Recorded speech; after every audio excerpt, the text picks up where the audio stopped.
Finger बना लेना है इस तरीके से। मेरा हाथ जैसा बन रहा है उसको हम बना रहे हैं, अपना तुम लोग बनाने की कोशिश करना। छोटा बनाएगी तो भी चलेगा, बड़ा बनाएगी तो भी चलेगा, ठीक है। हम लोग स्टार्ट कहाँ से करते हैं? 0 से, है ना। उसके बाद 30 डिग्री, 45 डिग्री, 60 डिग्री, 90 डिग्री। या बात करें टॉप से तो 90 से लेकर के हम आएंगे 0 तक। साइन थीटा का फॉर्मूला क्या होगा? रूट बिलो फिंगर, बिलो का मतलब होता है निचला हिस्सा, और फिंगर का मतलब उंगली, निचला उंगली बाय 2। अब आते हैं कॉस थीटा में। इसका फॉर्मूला होगा रूट एबव फिंगर, एबव का मतलब होता है ऊपरी हिस्सा, बाय 2। अब आएंगे टेन थीटा। टेन थीटा में क्या हो जाएगा? टेन थीटा का फॉर्मूला हम लोग जानते हैं, क्या होता है? Sine theta by cos theta होता है। साइन थीटा का क्या बताएं?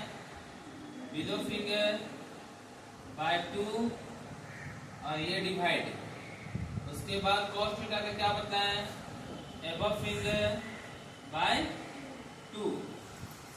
यहाँ फॉर्मूला क्या दिख रहा है?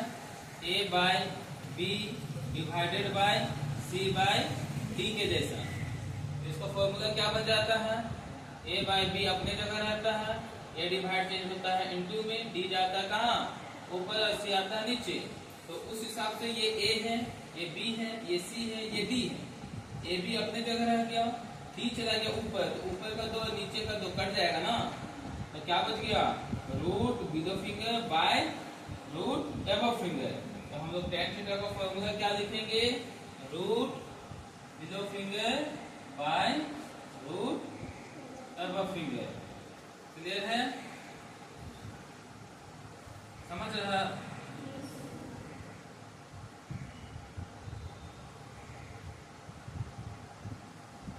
अब यहाँ के बाद हम लोग आते हैं, टेन के बाद हम लोग आ जाते हैं कॉट थीटा पर। कॉट थीटा का फॉर्मूला क्या हो जाएगा? हम लोग जानते हैं कि टेन थीटा का क्या होता है? व्युत्क्रम कॉट थीटा होता है। तो यानी कि 1/10 theta is equal to cot theta, ठीक है। तो ये क्या हो जाएगा? पलट जाएगा। एबव फिंगर कहाँ चला जाएगा? ऊपर।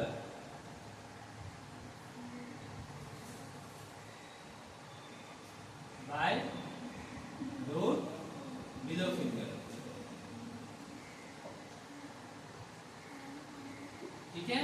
कॉट के बाद आ जाएंगे हम लोग सेक में। सेक थीटा, सेक थीटा किसके जो है व्युत्क्रम होता है? कोस थीटा का, यानी 1/कोस थीटा बराबर सेक थीटा। तो जब कभी भी हम 1 से इसको भाग देंगे तो क्या हो जाएगा? देखिए हम बतलाते हैं, इसको भी नहीं बतला सके लेकिन यहाँ हम बता देते, समझ जाइएगा। Cos theta is equal to क्या होता है? 1/कॉस थीटा, ठीक है। अब अभी हम बदला रहे हैं, 1 की जगह 1 लिखेंगे, और कॉस थीटा का भी हम फॉर्मूला क्या देंगे? Above finger, root above finger by 2। तो हम लिखते हैं यहाँ पे रूट एबव फिंगर बाय 2। अब क्या हो गया? यहाँ पे फॉर्मूला दिख रहा है a divided by b by c। तो इसका फॉर्मूला क्या होता है? a इंटू c चला जाता है ऊपर, और b चलाता है नीचे। तो a की जगह कौन दिख रहा है? 1, और c की जगह कौन दिख रहा है? 2, और b की जगह कौन दिख रहा है? Root a f। इसका मतलब क्या हो गया? 2a का 2/रूट एबव फिंगर। तो हम इसको क्या लिख सकते हैं? सेक थीटा का फॉर्मूला 2/रूट एबव फिंगर। क्लियर है? समझ गए? इसी तरीके से हम लोग अब किसको देखते हैं? सेक कोसेक थीटा को। कोसेक थीटा का फॉर्मूला क्या हो जाएगा? 2/रूट बिलो फिंगर, ठीक है।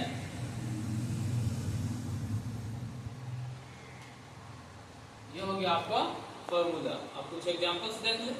जैसे हमको साइन थीटा, थीटा का जगह कितना डिग्री का मान देने बताइए,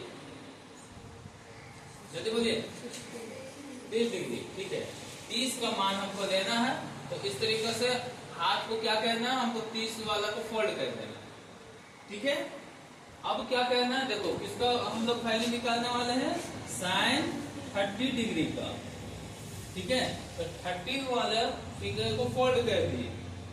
फॉर्मूला क्या है, रूट बिलो फिंगर, बिलो में कितना है, 1 फिंगर है, 1 फिंगर है ना, तो यहाँ पे क्या लिखेंगे, 1 बाय 2।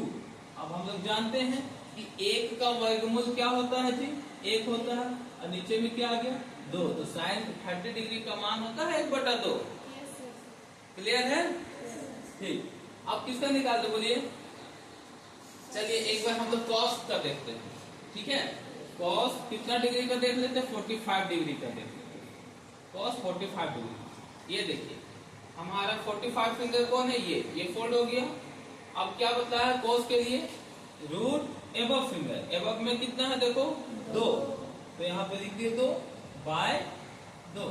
अब ये क्या हो गया, रूट 2, और ये 2 को हम क्या लिख सकते हैं, रूट 2 गुना रूट 2, तो एक रूट 2 से दूसरा रूट 2 नीचे का जो है क्या हो गया, कट गया, तो ऊपर में क्या बच गया, कुछ नहीं मीन्स 1, और नीचे में रूट 2, तो cos 45 का मान होता है 1/√2। चलिए अब इनमें से किसी एक का फॉर्मूला से हम निकाल लेते हैं, जैसे कॉट का निकाल लेते हैं, ठीक है। कॉट कितना डिग्री का निकाले, 60, ठीक है। तो कॉट 60 का निकालते हैं हम। इस तरीका से फिंगर बनाए, 60 वाला कौन है, ये है, इसको फोल्ड किए, और क्या है फॉर्मूला, रूट एबव फिंगर, ठीक है। एबव में कितना है देखो 1 by root below finger, below में कितना है 3, ठीक है, दोनों रूट में है। अब हम जानते हैं कि 1 का वर्गमूल क्या होता है 1, और रूट 3 का कोई वर्गमूल नहीं होता, इसलिए ये रूट 3 ही रह गया। तो आप अपना टेबल में मैच करके देखिए कि कॉट 60 डिग्री का वैल्यू 1/√3 है, ठीक है ना। अब किसका निकाल के बता दे, बताइए कि सबका बन जाएगा। अब जैसे एक एग्जांपल हम देख लेते हैं कॉसेक के लिए। जैसे कॉसेक कितना डिग्री का वैल्यू निकाल दे बताइए, कॉसेक 90 का निकाल दे, चलिए ठीक है 90 का निकाल देते हैं। 2 की जगह 2 लिख दिए बाय बिलो फिंगर, तो 90 मेरा ये है, ये हो गया fold by root below finger, root में कितना दिख रहा है 4 फिंगर, तो इस तरीके से रूट 4 लिख दी। 2 का तो 2 लिख देंगे, और रूट 4 का जब वर्गमूल होगा तो आंसर क्या आ जाएगा 2, 2 से 2 कटेगा तो आंसर क्या आ जाएगा 1, तो कोसेक 90 का वैल्यू देखो 1 है। तो इस तरीके से आपका क्या हुआ कि जो टेबल दिया हुआ है वो टेबल बिना याद किए आप इस टेबल को कभी भी बना सकते हैं।